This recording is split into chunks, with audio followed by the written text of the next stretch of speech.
On this episode of AMC Movie Talk, John and the panel discuss The Rock playing Hercules, Matthew Vaughn potentially directing Star Wars, and we speak to James Bond himself, Daniel Craig, and much more. So hang tight, AMC Movie Talk starts right now. Welcome to AMC Movie Talk for movie fans.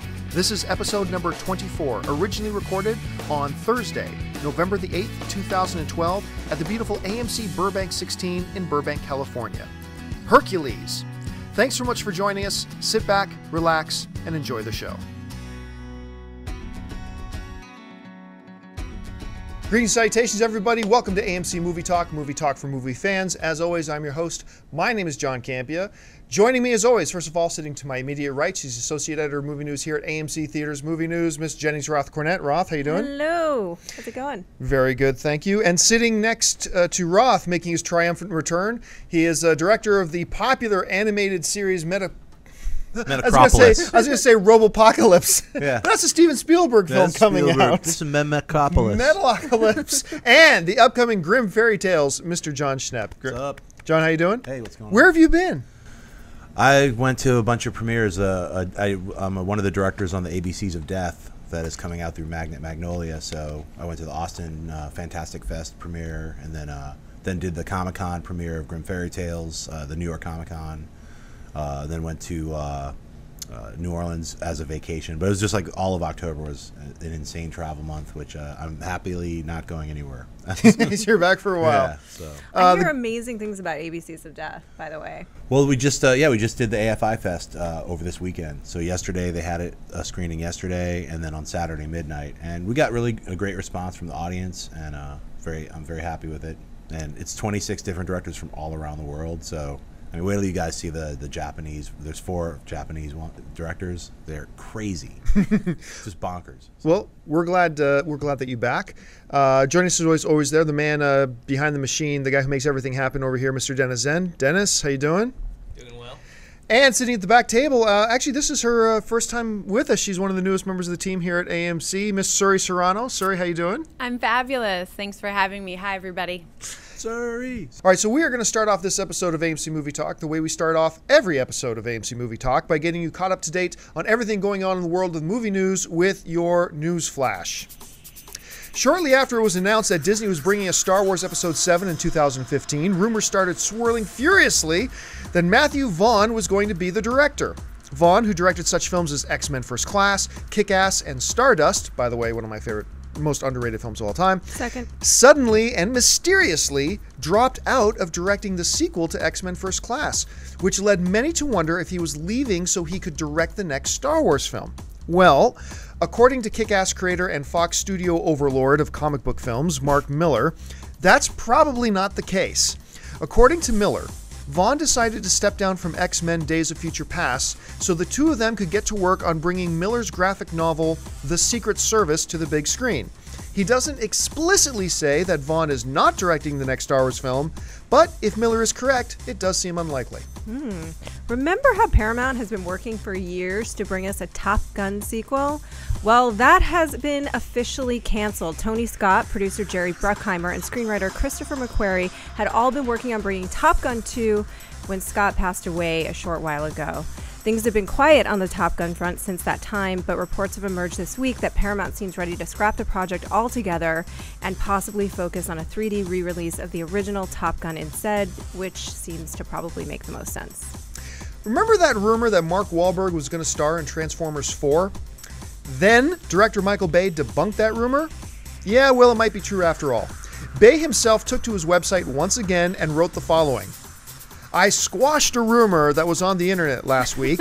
It was about Mark Wahlberg. Mark was rumored to be starring in Transformers 4. We are working on another movie together, not T4. I had such a great time working with Mark on Pain and Gain, and he gave such a great performance. Well, let's say that very internet chatter gave me some ideas. We are at the inception of our story process right now on T4. Let's say some ideas are gaining traction with me and my writer, so I'm here to say thanks to the internet chatter. You're welcome. I squash your rumor. I squash it.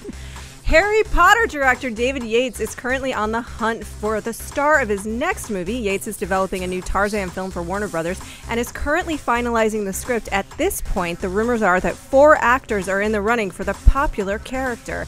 They include Tom Hardy, who of course played Bane in the recent Batman film, Henry Cavill, who is Superman himself in the upcoming Man of Steel, Alexander Skarsgård, ladies, best known for his role in the TV series True Blood, and Charlie Hunnam, who is currently the lead in the TV show Sons of Anarchy, and I believe is also in Guillermo. Isn't he in Pacific Rim? Yeah, ladies. Pick. Oscar-nominated Paul Giamatti from Cinderella Man, Oscar winner Billy Bob Thornton from Sling Blade, and Oscar nominee Jackie Weaver from Animal Kingdom have signed on to the John F. Kennedy feature film Parkland, being produced by Tom Hanks and Gary Goetzman. Parkland recounts the dramatic true story of the chaotic events that occurred at Parkland Hospital in Dallas on the day President John F. Kennedy was assassinated in 1963. The film is set to open in AMC Theatres in 2013 to coincide with the 50th anniversary of the assassination. Strange anniversary. Strange. Brad Pitt's highly anticipated and highly troubled film, World War Z, will release its first trailer sometime today. Very exciting. For now, they have also finally released their first teaser poster, which you can see on the AMC Theatres site and here right now. World War Z revolves around the United Nations employee Jerry Lane, who is Pitt, who traverses the world in a race against time to stop the zombie pandemic that is toppling armies and governments and threatening to decimate humanity itself. Swirling zombie cloud. Always decimating humanity. I know what you're all thinking. We need a Hercules movie. Well, consider your wish granted. It's now being reported that Dwayne "The Rock" Johnson has signed on to star as Hercules in a movie version of the graphic novel Hercules: The Thracian Wars. It was also announced that the movie will be directed by Rush Hour and X-Men 3 director Brett Ratner and will be shot in early 2013. This is a revisionist take on the classic mythology, where the story takes place in a world where the supernatural and gods do not exist. More details as they become available. Aforementioned upcoming Superman film Man of Steel is going to be presented in 3D after all. No big surprise. Although the movie itself was not shot in 3D, director Zack Snyder said the following: "The film is going to be a visually exciting experience in all formats, 2D, 3D, and IMAX. Anticipating how audiences today embrace 3D, we designed and photographed the movie in a way that would allow Man of Steel to captivate those moviegoers while respecting fans who prefer a more traditional cinematic experience. We've taken great measures to ensure that the film and the story come first, and 3D is meant as an enhancement." I.e. afterthought. Just thought I'd say that again.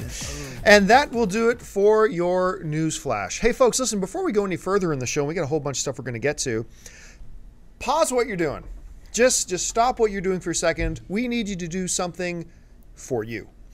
You see on the screen a subscribe to our YouTube channel button. We want you to take a minute, pause, and hit subscribe. Just hit subscribe so you can subscribe to the AMC Theatres YouTube channel to keep up to date on all the movie news, our editorials, new trailers, and of course, every single episode of AMC Movie Talk. So stop what you're doing, click subscribe, and become one of our subscribers. And we thank you so much for your support.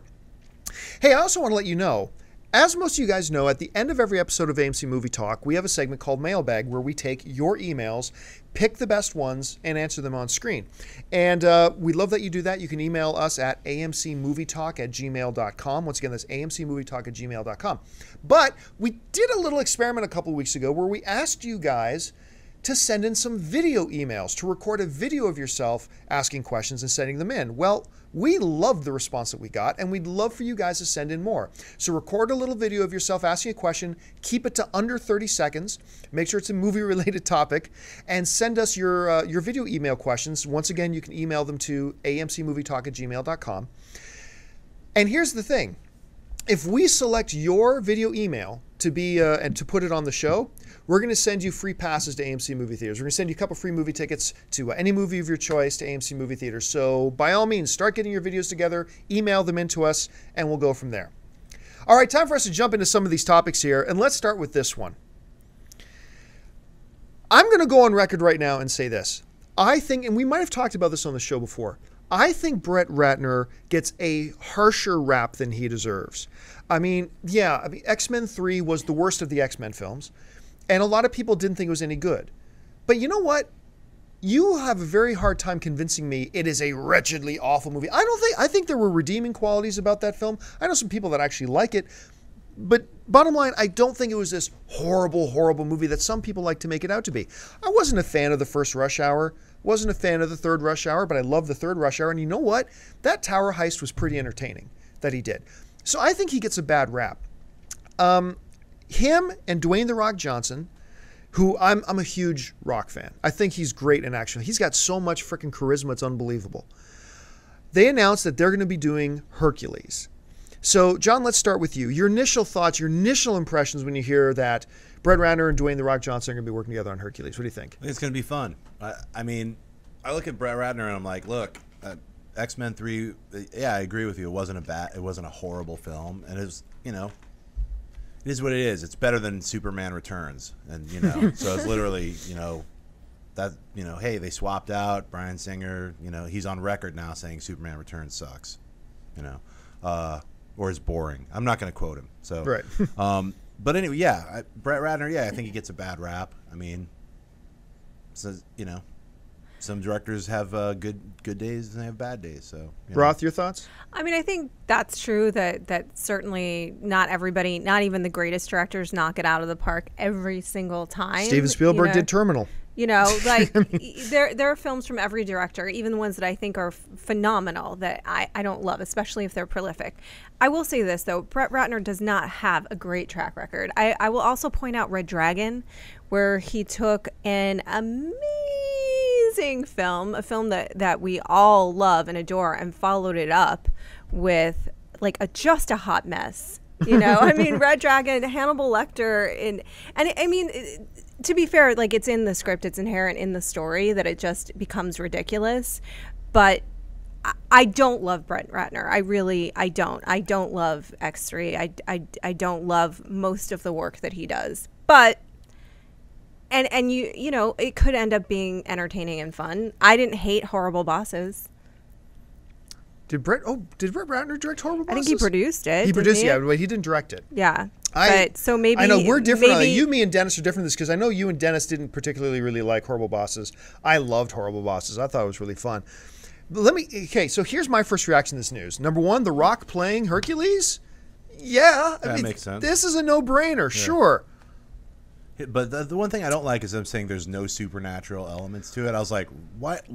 I'm glad you pointed that out, John. That's the only thing. I was like, Brett Ratner, I'm okay with. Rock, awesome casting. No supernatural Greek gods, stupid. Awful. Bad decision. Don't do that, whoever's writing it. I hate this news. Yeah, that's really stupid to me. I hate this news. And I think it's because of Immortals. They're like, well, look what happened with Immortals. Like, hey, why don't you do something better than Immortals? Right. Yeah. I mean, you know? Look, here's the thing. I am on record. I have no problem playing around a little bit with popular characters. So, for instance, I had no problem with Michael Clark Duncan playing Kingpin. I have no problem with any character. I don't have no problem with the Japanese actress playing a Chinese character. I have no problem with, you know, a British. But that's because you're racist. No, it's because I am not racist. A popular British character being played by an American character. I mean, I don't care. My argument has always been this. As long as the core essence of who that character is respected, then whether Wolverine wears tight yellow spandex or not, you can still nail who Wolverine is. Yeah, in the comic books, Kingpin is just a really fat, but also supposed to be really powerful, Caucasian dude. Big boned. But, big boned, if you will. But Michael Clark Duncan, even though, you know, he broke all our preconceptions of who Kingpin should be, at the core essence of who Kingpin was, he really nailed it. Hercules is the son of a god. Son of a god. He's got the strength of 10 ordinary men. 10 ordinary men. With his, what was the name of his little, have you ever seen the Hercules cartoon? Yes. The little, who was? Scrimlor. Yeah. No, I don't know what no, his wait, name one was. played the pan flute. Toot was the one that played, and then there was the centaur who, I can't remember his name, but he talked like this, and then he had this other little centaur creature who couldn't speak, so he only talked by playing a flute. I mean, all right, you guys heard it here first. They're going to remake it that way. This is a core essence of who Hercules is. Mm-hmm. This isn't just a part of who Hercules is. This is who Hercules is. If you're going to make a movie about some, you know, age-specific, muscle-bound hero, then go ahead. But don't call it Hercules. I mean, look, I'm going to keep a total open mind with this. As we'll get closer, we'll read more stuff, and I'll be open-minded to receiving it. But for right now, this is ridiculous. My guess is that because of Scorpion King, probably The Rock didn't want to go back to like some fantasy element stuff. Plus, with Spartacus and all these other TV shows that are like grounded more in reality, maybe that's their goal. Was like, let's not have all the crazy stuff in there. We could still have them fight people. But I think it's a lost opportunity. So do I. I just Rock playing Hercules, brilliant. But this isn't Hercules. Right. So this just ain't as we Hercules. prejudge the movie 3 years before it comes out. Now, granted, failure. We're only talking about this in terms of this one piece of news. Right. We're going to take everything else that comes over the next, over the coming 18 months, when we get more script details, when we get more insight into what's going on as the first teasers come out, and we'll form our opinions more completely then. But just basing on this piece of news, I'm telling you, I hate this piece of news. I hate it because it's not Hercules. So what would you? I mean, what would you rather see then? Because I will say this: like I look, this movie may end up being a good time to watch and entertaining. I don't know, but I actually feel like if you're removing some of the elements that could end up feeling a bit more silly, on screen when you're talking about. Look, you're not talking about even Liam Neeson playing Zeus. You're talking about The Rock. Not playing Zeus, playing Hercules. No, I know he's playing Hercules, but what my point with that is that when you put somebody like Liam Neeson, what he brings with him is going to ground that Zeus. When you put The Rock into the role of Hercules, you're automatically making it something a bit silly. You know what I mean? Well, and I don't so know. I mean, I think you are. I don't think so. I mean, Fast and the Furious, his role in that wasn't silly. He was just a badass. Right, but it's because he wasn't a mythological, you know what I'm saying? Right. So to me, anything that you can do to remove that element of the potentially silly and ground it a little more, The Rock was a badass. And make him a badass, which is what we like to see from The Rock. We want to see him be a badass mercenary. I think that's actually the right move for them to make. But I liken this unto this. It's like Paramount deciding, we're going to make a Santa Claus movie. And the Santa Claus movie is going to star George Clooney as a 50-year-old real estate salesman in South Florida. And Santa Claus is it. Now, Santa Claus has nothing to do with Christmas, and it has nothing to do with... Then why would you call it Santa Claus? Because that will get people butts in the seats. No, I think this is ridiculous. If you want to make that movie with The Rock, then you'd make it, but you don't call it Hercules, because this is a complete antithesis of what the Hercules character is. The core of who Hercules is. He is the son of a god, with the stronger than any mortal man in life. He's got superhuman strength. That is who he is. Well, maybe what they're going to do is make a really small, like almost independent style movie. Like, do you really know who Hercules is? Everything you ever thought about Hercules, man, we totally flipped it on you. And then suddenly he's just in a studio apartment with lots of cigarettes. Right, he's crying in a fetal position. Hercules. Dennis, the man you never knew. Weigh in here. Like, where do you weigh in on this? Yeah, I mean, it's one of those things where it's kind of more of a wait and see. I do agree that it seems to be part of the essence of his character, but at the same time, I don't know what the tone is for this movie. Right. So I think that's the most important thing, is seeing what the tone is. Yeah. See, I just think you called something else then, and then you move on from there. Anyway, let's move on from Hercules. The real Hercules. The real Hercules. The human years. Let's talk about this. Obviously I still contend the biggest single piece of movie news in my life was the recent announcement that Disney had purchased Lucasfilm and was going to be bringing us Star Wars Episode 7 in 2015. Now, a lot has been going on this week since that announcement was made about rumor and speculation. Will Mark Hamill and Carrie Fisher, and there's a report out right now that Harrison Ford is letting the word slip that he is not opposed to coming back and playing Han Solo. All that stuff is great, but also one of the big pieces of speculation is who will direct this film. Now, a rumor launched earlier this week that Matthew Vaughn, who is well documented on this show, I love as a director. I think all of us really like him as a director. X-Men First Class was fabulous. Mm-hmm. I think Stardust is one of the most underrated films of all time. I completely adore Kick-Ass. He's great. But the word came out that, hey, he's been handpicked to direct the next Star Wars. And the reason you can tell is because, as most of us know, he recently and mysteriously just suddenly dropped out of directing the X-Men First Class sequel, X-Men Days of Future Past. And people started to put together, oh, this makes sense. That's why he left X-Men. Now, I did a video post, and we'll put in the link in the show notes to this, about the top 5 directors you should not want directing the next Star Wars, you should not have on your list to direct Star Wars, and the top 5 directors you should. And I had people hopping on my in the comment section saying, "Hey, no, it's been announced, it's official. Matthew Vaughn is directing Star Wars." And I try to tell them, "No, it's not official. Like, maybe that'll come to pass, but that's not the word. That's the rumor, but it's just a rumor." Now Mark Miller, the guy who's kind of playing the Joss Whedon role over at Fox, he's saying that he and Matthew Vaughn made the decision together, basically, that Matthew Vaughn should drop off of X-Men so they could develop The Secret Service, which is one of Mark Miller's graphic novels. He says that's why he stepped down, so we could start developing this, because Mark Miller said there are 3 other copycat scripts being circulated around Hollywood right now that kind of rip off the idea of the Secret Service, so we decided we need to get moving on this now. Now, Mark Miller didn't come out and say directly that Matthew Vaughn is not going to direct Star Wars, but it does debunk the idea about why Mark Miller or Matthew Vaughn left the First Class sequel.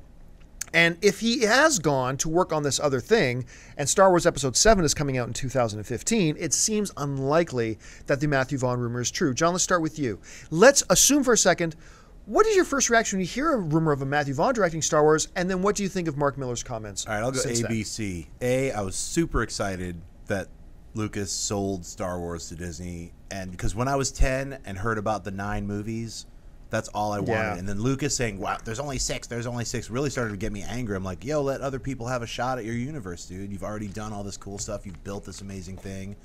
And the prequels sucked to me. I didn't like them. So give someone else a shot to play in your playground. And he has. And then the day after he announced he was going to give half that money to education, I was like, he just like went up 1,000 points in my mind. Like, George Lucas, go make THX 4400 in your basement, make some weird stuff with crayons. It doesn't matter anymore. Make some cool stuff. He's a great filmmaker. Before Star Wars, he was making really cool stuff. And Star Wars is amazing, but I can't wait to see his experimental film. So that he's been talking about for 20 years. So get to it, dude. You know, it's like, let's see it. You know, make it. Is it a return to THX? I hope so, or anything. Wouldn't that be amazing? If he's just doing biplanes, like him in front of a video camera, like, You know, it's funny. Nobody talks about American Graffiti. I love American Graffiti. I love American Graffiti. Yeah, it's kind of weird because everybody's like, George Lucas is a terrible director, and then you're just like, well, no, that's not true, because I actually love THX too. Yeah, I do too. And I also love American Graffiti. But anyway, I agree about the prequels. I was super excited because I love Matthew Vaughn as a director. And for me, I feel like heading into this next series that you really need some, I know that your take is like Spielberg should do it. No, that's my first choice. Right. But I'm not hard fast, only Spielberg should. Yeah. But to me, I feel like what you really need is somebody that hasn't been enmeshed in this franchise for X amount of years. You really need someone to come in and freshen it up and bring it into the contemporary world and bring passion to it. I mean, the other thing that Mark Miller did say is he's like, hey, listen, if Matthew Vaughn did end up doing Episode 7, he'd be the perfect person for it. He's amazing, and we've quoted Star Wars every day for the past 5 years together, so he's obviously a huge fan of the franchise. I don't think it's debunking the rumor that he was in talks to direct Episode 7. No, it just debunks that he left to do Star Wars. Episode. But here's the thing. I think that's a very clever publicity stunt by Mark Millar, because that guy's all about self-promotion. I love him as a writer. I think Nemesis, I can't wait to see that turned into a film. But that guy's the king. He's Ringling Brothers and Barnum and Bailey Circus of self-promotion. He has his own Comic-Con in London. Just come on. So he took the opportunity that when the world is looking at Matthew Vaughn, his buddy, that he's going to totally pimp the Secret Service, which no one knows about. Did you ever know? Have you ever heard of Secret Service? Honestly, I do, only because I read We comics. talked about it. We were talking about it before the show started today. It's like, you know what? I have heard of the Secret Service, but I don't know what I it's do. really I about, read it. you know? It's cool. It's a creator-owned thing. It's like he, just came out a couple months ago. It's only on issue like 4 right now or 5. So I just look at it as like, yo, that's because he's doing our Secret Service, son. Bam! Yeah. It's on every news site. Matthew Vaughn, this and that's. He just totally spun it, and everyone's talking about Secret Service. Whether or not Matthew Vaughn is involved in Star Wars is not even the point of Mark Millar announcing this stuff. Yeah. He flipped it and has us all talking about But do you Secret think Service. I think also. Do you think he's telling the truth when he says he left because of Secret Service? Is he telling the truth, or is he giving his version of the truth? I think he's giving his version because the way it's phrased is that he didn't definitively say yes or no. Right. I think he's given his version. I don't think Matthew Vaughn left the X-Men sequel for those reasons. Personally, I think it has a lot more to do with like other, studio machinations, and perhaps the Star Wars thing was on the table or not. But Secret Service may have been on the table afterwards, but why would he? It was announced before. Yeah. It was announced months ago that he was going to direct it. Right. So. Yeah. I'm saying like that them pushing it forward because there were these 3 copycat scripts that they found may have been an element to it. Or it's like, you better shoot this before you go do Star Wars. Exactly. That could be it too. Yeah. So there's like a lot of those things. There's a lot of possibilities for it, but I just find it. I find it hard to believe that it's just that simple. That Matthew Vaughn was like, I want to do the Secret Service. Screw the X-Men franchise. The thing I just rebuilt. The same guy who did Kick-Ass. Yeah, but remember, we don't like his mindset may be that these smaller graphic novel properties, they may be what gets him excited. Right. These might be the thing. We might have to beat that up. These might be the things that get. A Matthew Vaughn excited. Look at Stardust. Sure. It's possible. And Plus, here's the other thing. I don't know. I Go wanted ahead. to say the exciting news for me is the director of Superman Returns and Jack the Giant Killer is now doing First Class Part 2. Oh, so I'm really excited. We about talked that. about that before. Guys, Actually, I think Bryan Singer's going back to where he should be, which is helming the X-Men films. I think the first 2 X-Men films are beyond fantastic. So I think he's going back to where he needs to be. But look, well documented how much I love Matthew Vaughn. I adore this guy as a director.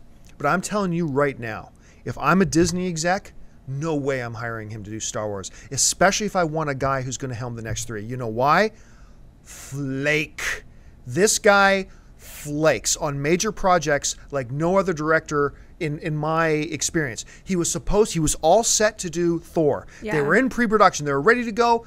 Boom, last minute, he ditches on Thor. Now, Kenneth Branagh comes in, does a great job with it. Fantastic. Okay, now he's supposed to. Well, and before he was also that, supposed to do X-Men. He was supposed to do X-Men 3. Before Thor, he's supposed to do X-Men 3.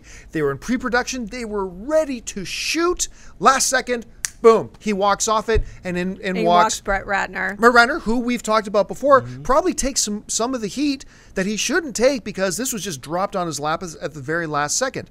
Now X-Men. Well, now, Thor was dropped on Kenneth Branagh's lap, and he managed to pull that together. But he had a little bit more notice than Brett Ratner did. Now you come to X-Men First Class. Okay, he's set to do. He's announced he's going to direct the sequel. Now, granted, we weren't really close to the shooting date or anything like that. And then, boom, he walks off of that. I'm going to, as a film fan, I'm going to see anything Matthew Vaughn does because I think he's that damn good. But if I'm Disney or if I'm the head of any kind of film company and I'm looking at a guy that I want to entrust with a big property that needs to be committed to and work with for a few years, I'm not trusting Matthew Vaughn. Well, there are things like contracts where it's like, hey, you can't do any other movie. I mean, there's certain contracts where he'll get paid a lot more money and he's not going anywhere. And if anybody can create that contract, it is Disney. Oh, Disney will create a contract. Can I just say from personal experience that Disney is the master of contracts? Master of contracts. Thank you, Disney. I have worked with Seriously. Disney too, and Disney is indeed the master of contracts. They've got you, man. I mean, it's really... a book with your name on it. They really have you get to sign at the end. Have you, man, they still have Tim Burton. It's crazy. Like, they have you forever. So if he did do it, I don't think he'd be backing out of it like, oh, I've changed my mind, Disney. But it's all with love and care, wanted guys. to screw. Yeah, right. We love Disney. Yeah. Very much. And I love Matthew Vaughn. I love him. Like I said, he's flaked on now 3 major properties. And maybe had legitimate reasons for all of them. I'm just saying, it would make me really nervous. That's all I'm saying. You also think it's not necessarily the right idea for a director that's not in the position of Steven Spielberg where they can afford a huge loss. You think it's too much of a risk, I'm glad right? you brought that up because we did talk about this a little bit. It's one of the things that, the question comes up, well, why wouldn't a Matthew Vaughn want to do a Star Wars? Why would he want to do something like a Secret Service instead of Star Wars? Now, aside from the things we just talked about, that, hey, maybe those are the types of projects that get him going, there's something you need to keep in mind. Roth brought this up when we were talking about Ben Affleck potentially doing a Justice League movie. It's like, really, okay, there's upside, clearly, but there's a load of downside. You mess up Justice League, you are going to be forever labeled by this huge geek culture as the guy who screwed up Justice League. Right. And they don't forget, we don't. Nope. And with Star Wars fans, look, Star Wars fans are already disillusioned with the prequels. Their expectations, my expectations as a Star Wars fanatic are going to be through the roof coming into the new films, especially now that you got the backing of Disney and George Lucas isn't behind you calling the shots. The expectations are massive. You do it, okay, you'll kind of be hailed as a hero, but also it's Star Wars. I mean, the Star Wars is inherently awesome, but you mess up Star Wars Episode 7, you're done. I know, right? You're done. And so, like, I'm thinking... This is the face of your audience, ladies and You're done. I bought a tiny island. I'll be never seeing anyone again. Yeah, I mentioned Spielberg. The advantage of a guy like Spielberg does. Spielberg has the cachet that he could make 3 bombs in a row, and his legacy is cemented for who he is. Indiana Jones 4. Yeah. There's one. But he's still Steven Spielberg.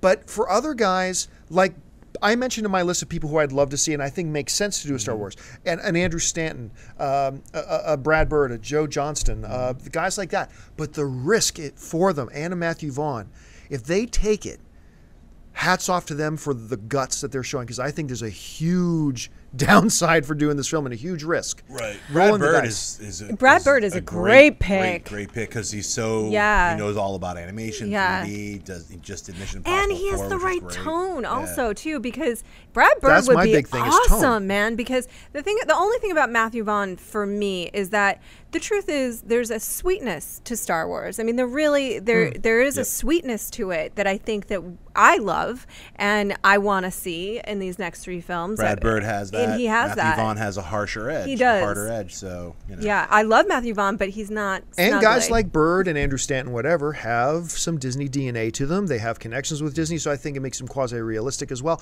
But no matter, even if it's Brad Bird or Andrew Stanton or Matthew Vaughn, it's taking a huge risk. And do they want to take that risk at this point in their careers? Could Andrew Stanton...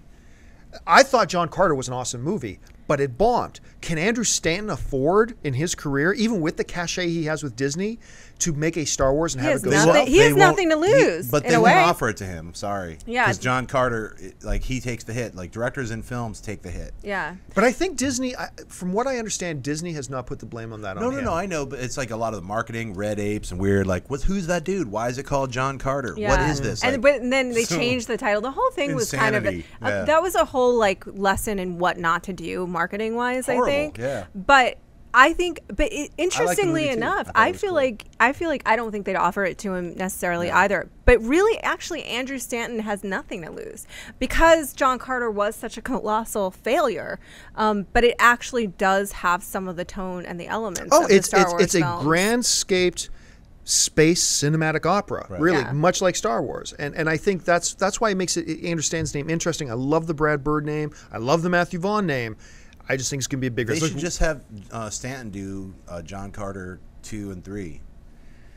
Hey, you know it's never going to happen. I would love it was actually cool to see John Carter 2 and 3. I would love it, but it's just not going to happen. I think they're sending him back to Nemo to... Well, he does have some more. Wounds. He has some more Pixar stuff coming up. But anyway, let's move on to this. One of the films that has been talked about a lot over the last couple of years and is very long in the coming and has had some drama in coming together is the new Brad Pitt film World War Z, of course, based on the novel. Now, in the novel, granted, full disclosure, I haven't read the novel. I've simply read about the novel. The novel apparently follows the story of several different people and several different groups of survivors and how they have handled the zombie apocalypse, as it were.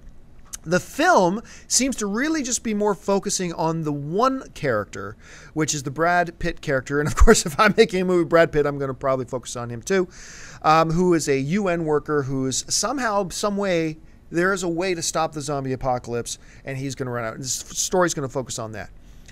The trailer for World War Z comes out today, and maybe by the time you see this video and we have it online, it'll be available. But I saw the teaser to the trailer. Now, traditionally, generally, entirely, I hate trailers for trailers. That being said, Entertainment Tonight showed a little clip of what they were going to be showing with the trailer. Dennis and I watched it just a little while ago, too. And I love the feel of it. The feel was great. That swarming. The zombies in this kind of have like a sense of a hoarding swarm. Terrifying. Yeah. They're based on, they did a lot of research with animals and animal swarms and animal behavior and like uncontrolled kind of animal behavior, which I thought was sort of interesting for these zombies. And it's always good to do something different with zombies. I mean, I like the zombies in The Walking Dead because they're kind of classic zombies, but I love the zombies in 28 Days Later that are just fast and running. But I mean, this is my concern with this film, is that they changed the ending, and the person that they had come in and rewrite the ending is Damon Lindelof. So I don't think that's an for people who don't understand, who don't know, Damon Lindelof, of course, most famous for doing the series Lost, but also wrote Prometheus. That a lot of us had problems with the script with Prometheus. But remember, with Prometheus, he's following what Ridley Scott says. So if Ridley Scott says, I don't want them to have space helmets on, he has to rewrite the script and say the space helmets aren't there. Who because of the Lost hatred, he gets that hit.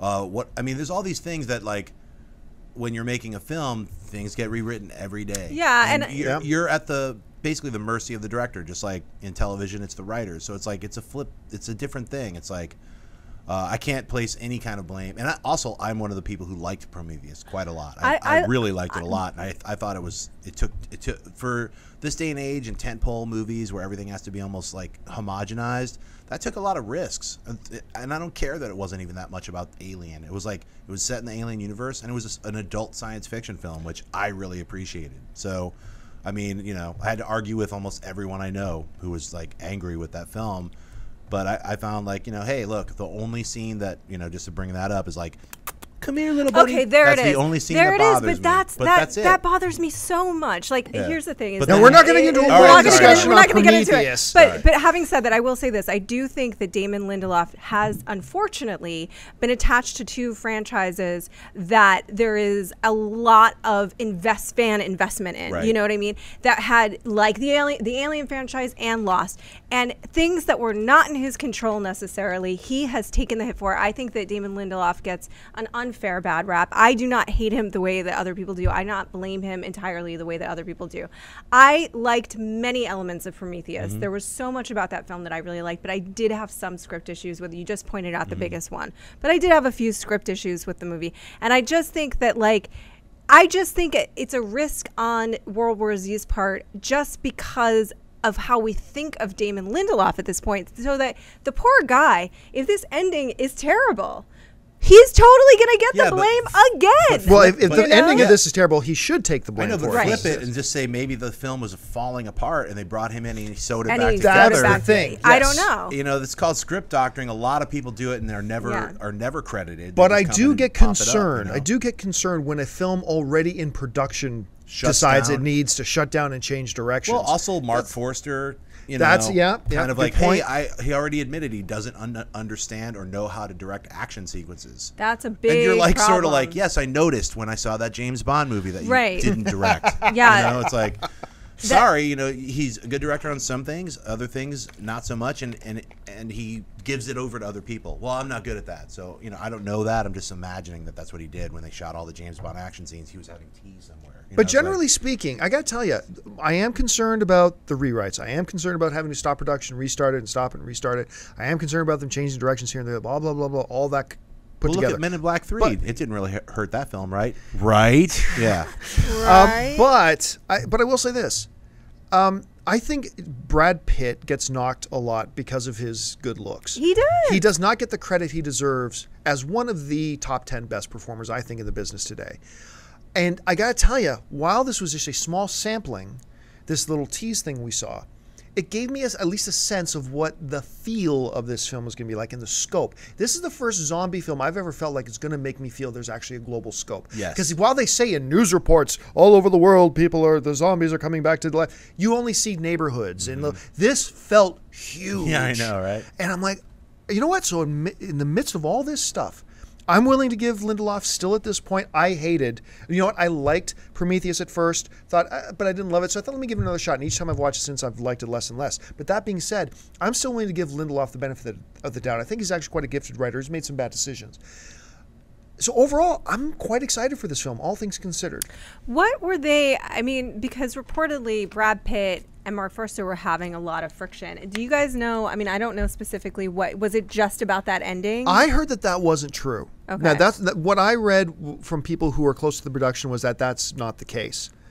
But I don't know. But the ending didn't work for whatever reason. The ending didn't work, and now it's totally been reshot. Well, yeah, that teaser for the teaser, which I also like. I think they're gonna do teaser for teasers of the trailer soon, where you just have like 2 seconds. It's like here's the teaser, the 2-second teaser for the 10-second teaser for the 30-second teaser for the full 2-minute trailer. But yeah, I watched it on a little tiny screen, and I can't wait to see it like giant quick time stuff. Looks great. The horde of zombies. At first, I thought, oh, it looks like those Sentinels from Matrix. It looks very computery. But then I watched it again, and it's like actually there's individual. If you get sweaty enough, you want to click through it, like I did. It was like each of those zombies has their own characteristics of like, it's like moving separately yet within this animalistic group, and I was like, that's probably if that's done right and doesn't look all like bad CG, that'll be the most frightening experience. Yeah, I was terrified just from the listen. It's also cool though. Just really quickly, it's cool. I like the idea of it having be a UN worker going in to solve a pandemic, and it's a zombie pandemic. And I also like the idea that there's going to be a solution because we don't see that a lot with zombie films. There's not usually a solution. All right, we got to move on from this. Listen, folks, World War Z is coming, but not for a while.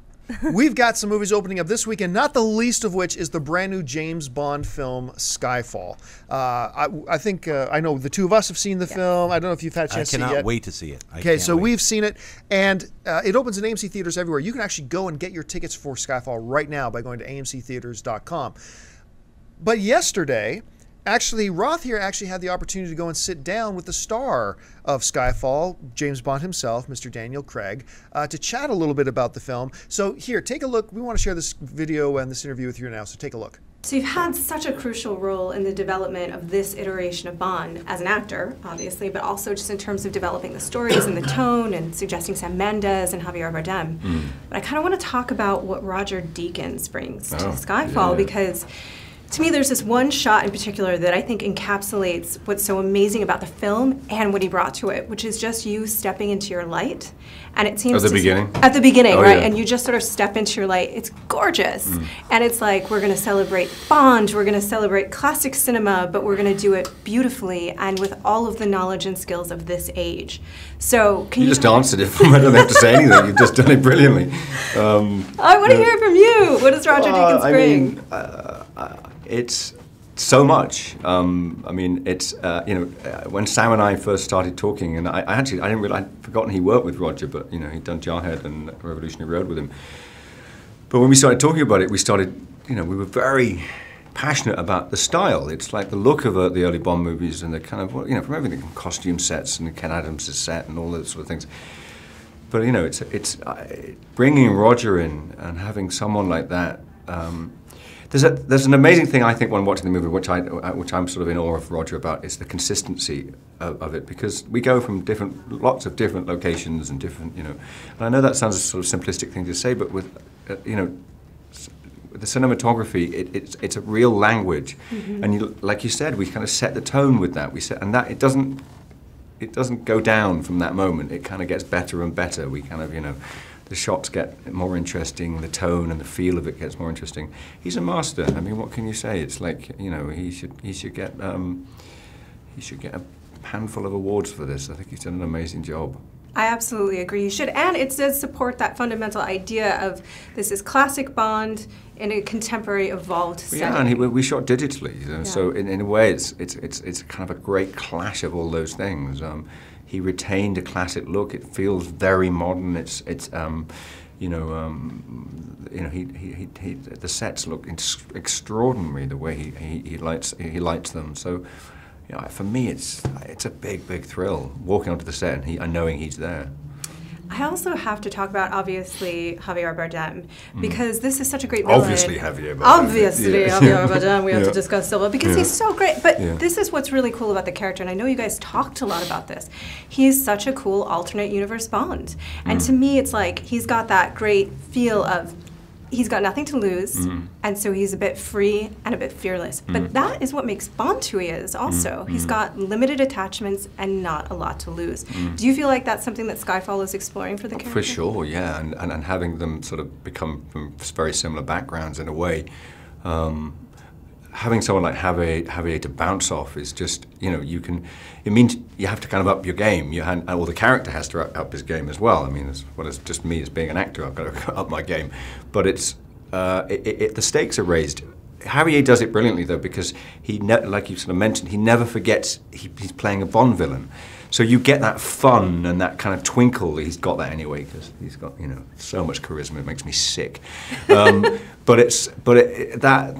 what kind of that's what you want from a Bond villain. You want to be kind of creeped out and kind of and though he doesn't have the underground submarine base and the kind of the rocket ship or whatever it is, he's got all of that in abundance in his character. That history there. Once again, Skyfall opens this weekend in AMC Theatres everywhere. Jump on over to AMCtheatres.com to buy your tickets. Well, we've come to that part of the show now where we turn the show over to you. You guys dictate the topics we talk about because it's time for our mailbag. Once again, you can email us your questions 24/7 to AMCMovieTalk@gmail.com. And don't forget, if you got a video camera, a webcam, whatever, send us a video email, and if we use that video email, we're going to send you some AMC movie tickets. But anyway, you guys have sent us a lot of emails this week. We've picked out the best one, and Suri's got them selected out back there. So Suri, what's our first email? All right, so first up, we have an email from Jacob B. Just wondering, what films that everyone loves do you simply not enjoy or cannot find the same level of appreciation? The biggest one for me is Annie Hall. Wonderfully written, but I just can't sit through it because Woody Allen is simply too annoying. Love the show. Wish it was back to twice a week. Whenever you get into the conversation, this is the funny thing. Whenever you get into the conversation of overrated films, it's a loaded gun. Because number one, for a film to be overrated, that means most people have to love it. So no matter what you say as your answer, most people are going to think you're an idiot. That being said, and by the way, as a note on Annie Hall, I didn't see Annie Hall until about 5 years ago for the first time. A friend of mine had a big Annie Hall poster, and she's like, "You've got to watch this," and watch it. I actually did like it. That's just me. The film for me that everybody loves, so I'm wrong, but that I've just, no matter how hard I've tried to make myself like it so I can fit in with all the other cool kids, is Blade Runner. I don't hate Blade Runner, but for me, that's mine. It's just a film I could never understood the huge, massive appeal to it. But I'm wrong because all of my friends love this movie, but that's my one. He's definitely wrong. You but are it's wrong. Okay. It's You're okay totally, to be wrong. completely, as long as you can admit absolutely it, because wrong. that is one of the best You- movies, one of my all-time favorite science fiction films, and I love it, and I actually like it more when I watch it. Me too. More and more. I watched it again a couple of months ago. I think it was before Prometheus, actually. And I just was like, okay, I'm so over people saying this is overrated. It's not. Nobody says it's overrated. I am the only guy in the world who says it's overrated. Beg to differ. No, a lot of There's people a say whole that. legion of people that say that because it's like hip to or whatever. I'm not even sure. But at least you'll admit it on the air. A lot of other people will be like, if you're in a group of people, they'll be like, oh, no, I like Blade Runner. Okay. They'll kind of back down and be like, I remember you saying you didn't like it. Yeah. Like Roger Ebert. Remember his first review? He ripped it apart. Now he's like, it's one of the top 25 science fiction films. You're in print on video with Siskel saying it. It's like, changing history. So I think that there are some people too. One of our friends actually, who really is a smart, really sharp person. He hates Blade Runner, and he's an awards blogger. But let's not leave me as the only one on this. Let's leave you. Noose. Right. I want to hear what films do you guys think are overrated that generally everybody else loves? What? I wasn't prepped for the question, so I just had to think about it, and I was like, went through a bunch of films, and I think the most recent one that you guys might have loved, or people out there were like, man, it was fantastic, it made me think, was Benjamin Button. and I absolutely was bored out of my mind. Up top. I was. He's leaving me hanging. Oh, hey. I swear to God, because it was like everyone was like, "It's so amazing. It moves me. You go through life with this person." I was just like, Forrest Gump Part 2. You Forrest Gump 2. I would rather see Forrest Gump Part 2 than ever see That's what Benjamin it Button was. again. You did see Forrest Gump Part 2. No, but I appreciated all the special effects. I loved Yeah. watching how they created this stuff. Like the months before the movie, and Fincher's precision with doing these amazing shots. Still left emotionally bored and never want to see You it also again. really Yeah. disliked the latest Batman film. I hated Dark Knight Rises. Oh, so that's a great recent one. Yeah. Dark Knight Rises, Batman being trying to be Batman for 2 hours. He's Batman like for 4 minutes in the film. Bane's built up to be this giant villain that just disappears. Like Catwoman just blows him away into a corner. The other villain, surprise, dies in 5 seconds right after she reveals herself. Sorry, these are spoilers. Here's a big spoiler. It's boring. It's super boring, and especially a horrible ending to an amazing trilogy. Like those first 2 Batmans that Christopher Nolan did, I love, and I love The Dark Knight. And I still think he's an incredible, amazing director. I just think he was tired and was fulfilling a commitment, and I cannot wait to move on to the next thing. And Roth, what about you? Give us a film here that everybody loves. You Come know, on, hang yourself. No, I will say this, that Benjamin Button is one that I also really didn't care for. I Okay, felt like, don't give us the same thing one because somebody It else on the was panel life- said. Give us one that hangs yourself. Come on, what you is the never film know, that everybody no, loves that because you don't like? You know what I'm gonna say. I don't Say it. actually. I don't. No, I don't because either. I've said it before, and I just get so much flack for But this. come on, we're constantly. Okay, I am not saying I don't like this movie. I do like this movie, and I think it is a good movie. But the year that it was nominated for an Academy Award, other now movies I know were, what you're now talking you know about, what I'm yes. talking about. There were other movies that were nominated for Academy Awards, including Children of Men. Get to the which movie. I don't know was nominated. movie. Actually, Amazing but film, though. but it should have been nominated. Pan's Labyrinth was nominated for, I think, Best Foreign Picture, and those to me were the better movies that year. And I do not think that this was the best movie that this director has ever drum roll, made. please, and The Departed. Like I said, it's not that I think it is a bad movie. I just do not think it was Martin Scorsese's best movie. That would not be the movie that I would give him an Academy Award for. And I think that Children of Men was the better movie that year. And I think that Pan's Labyrinth was also the better movie But that you're just year. talking specifically. That's not that you dislike the movie. You're just saying the awards ceremony. I think that was a gimme for Martin Scorsese. They were like, "Look, we didn't give you one for Raging Bull. We didn't give you one for For Goodfellas. the 20 other for all movies we these should films have." that you should have won in. So here's a gimme because we don't know how many." I thought The films you're gonna-" Departed eclipsed those other films. Really? Okay. Yeah, I really did. I really liked The Departed. And I love Children of Men. Yeah. And every other film that was nominated that year, for me, I thought it was so clearly the best film of the year. But that's just me. There's a but that's movie- why it's overrated and underrated, right? We're talking about films that everybody loves or other people other than us. So that's Well, good. here, What's that? there is a movie that is in theaters right now that people are really liking that I absolutely But we can't hate. go into that. We But I cannot can't go into talk that. about it. Okay, let's go on. What else do we have in the mailbag, Suri? All right, the next one is from Judy W. John, been a casual fan since way back in the movie blog days. I remember you once talked about movies being great ideas for first dates. A friend of mine and I were talking about this, and I can't remember all your points. Can you refresh our memories? P.S. Thank you so much for always including women's voices on Movie Talk. Always gives a nice perspective. Well, first of all, I would never allow a woman on my set, but AMC kind of dictates that I should. No, I'm kidding. I'm kidding. And it is so funny that this email comes in because just last week, Suri and I talked about this very, very topic. And I actually mentioned to you that I had once written an article on, and then this on why movies are great first dates. And here it comes in. Look, some people think the idea of a movie for a first date is kind of a boring blah, blah, blah. I think it is strategically a brilliant idea for a first date, and here's why. Generally speaking, unless you're in a situation where you've known each other for a long time and you're finally breaking the ice and going on a date, that's fine. Generally speaking, when you go on a first date, especially today, it's either like a blind date or it's somebody you don't really know that well, you just met and you've asked them out. There's a bit of social awkwardness. There's a pressure to perform, blah, blah. Like you go out with somebody you don't really know that well and sit down and have dinner as your first experience together, that can be awkward. The reason a movie's a great idea for a first date is because, first of all, there's not high pressure right away to interact. You're going down to sit down and watch a movie together. Now, never make a movie the only thing you do on your first date. Just make it the first part. And here's why this works. You go to a movie together. Now, all of a sudden, hopefully it's a funny one or exciting one. Now you guys have a shared experience. Now you go from the movie to go have drinks or go have dinner or whatever. You instantly, right away, have an instant point of reference where you can start the conversation. You can start talking, and then you can let it evolve from there.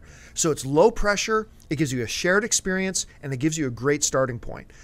So for me, that's why I always thought movies were great first dates. Yeah, but it has to have the second part of it, because otherwise, like, It was a pleasure sitting next to you, staring forward for 2 hours. Absolutely Goodbye. Yeah, it's like that. It doesn't must make any have sense. the second part. Yeah, Must the have second the second part, then you know right away if they're like, if you wasn't that movie amazing? It just had my brain was on fire. I was bored. Goodbye. Yeah, you know, it's like but it's that, such a quick that also thing, you know? weeds out. That also weeds out somebody Yeah. that you don't really want to be dating anyway. Because if you guys have fundamentally opposed, Mm-hmm. but it has to be. I remember I went. This was somebody that I ended up dating for a long time, but he took me to see the remake of The Wicker Man. Yeah. The bees. On our first date. Not the bees. and it was because we were both really into horror movies, and he was like, "Oh, let's go see The Wicker Man. That'll be Into awesome." horror movies and punching women. Yeah, right? exactly. Wicker Man. And remake. also punching women. So that was maybe not the, but his poor face, like after we came out of the movie, he's like, "Oh God." But even that's a great shared experience. Because now you have this awful movie you can talk about together. True. Yes, we And did blame, both. and blame him. Remember our first date, Wicker Man? What's Remember up? what You're like, Wicker Man? Let's By the fix that. way, original Wicker Man. Another Amazing. film I That's think really, is yeah, overrated. no. Oh, Another film I okay. think is overrated. I really like the original And the original Wicker Man. Halloween. But anyway. What? I know. What are you talking about? John Campea has Come lost his on. mind. Lost his mind. Lost I think we his should mind. all name movies that everybody hates that we like. Yeah, That'll be for another topic. yeah. We'll bring it That's up on a good- another episode. Next time we'll come with a list. Okay.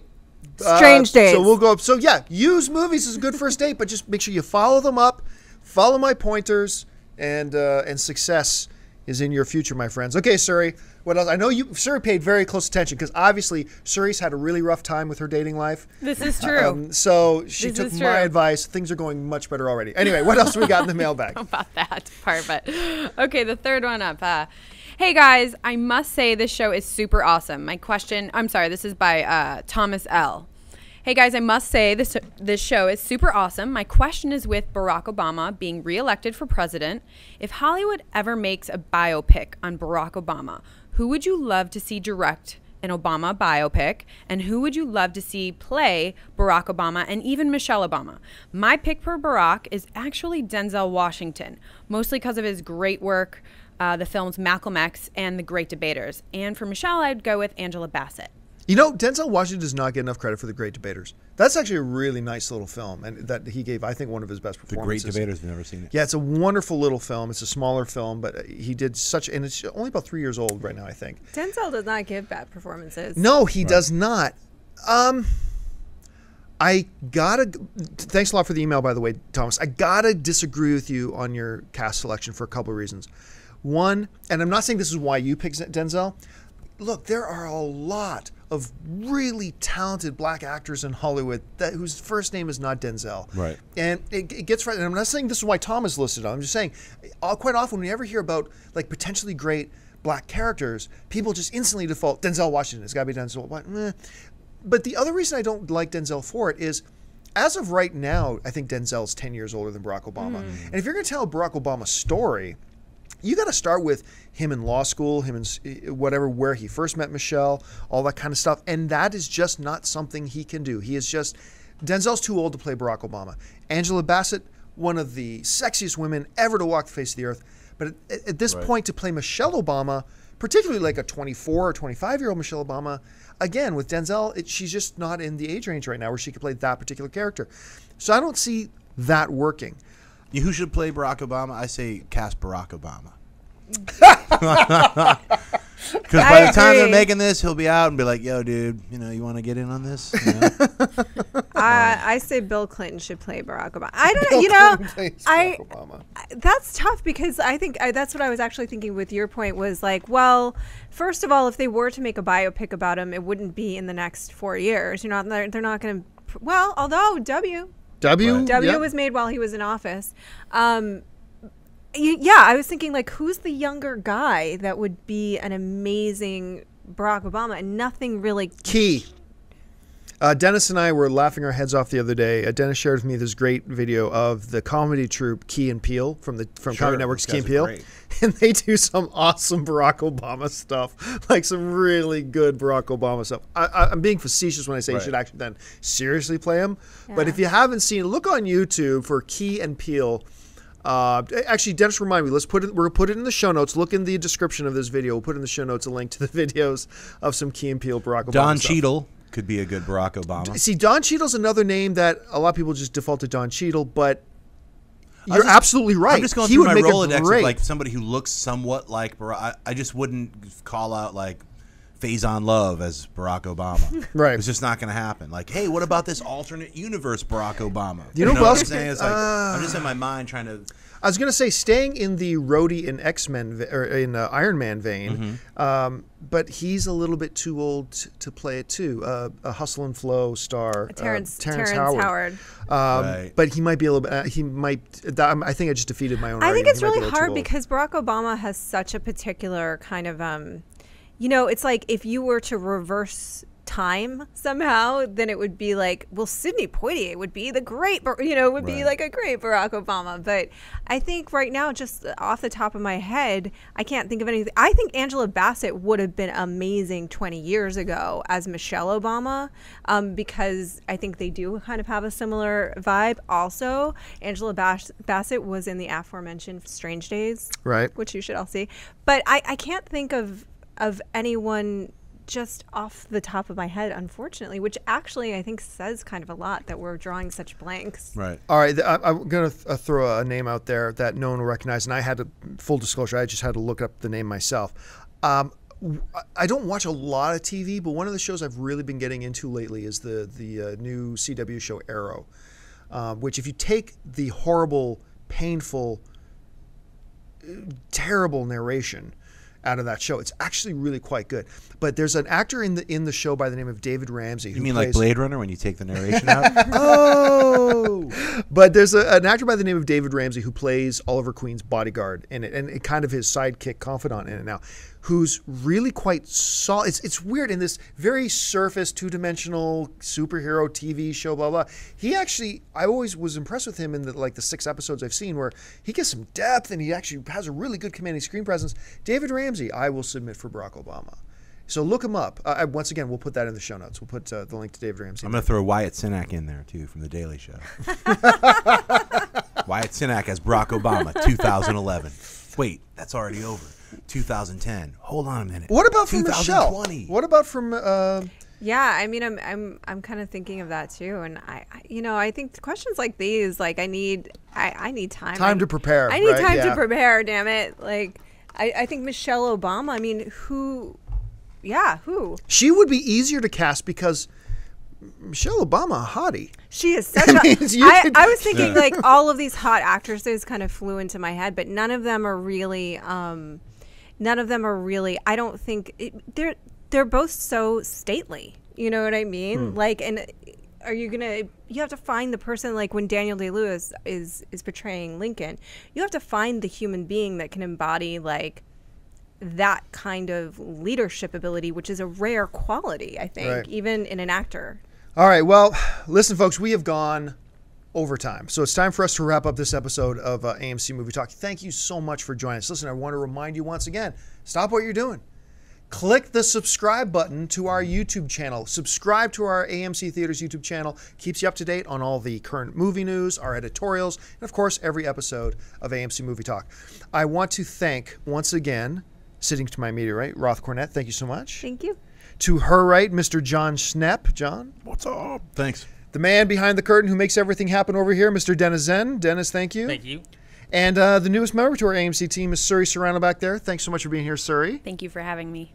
And guys, again, thank you. Send us your questions to our mailbag. Send us those video emails as well so we can get them on air next time. Don't forget, next Thursday we'll be back. Go buy movie tickets to Skyfall. You can go get them at amctheaters.com. My name is John Campia. Thanks for joining us, and until next time, bye-bye.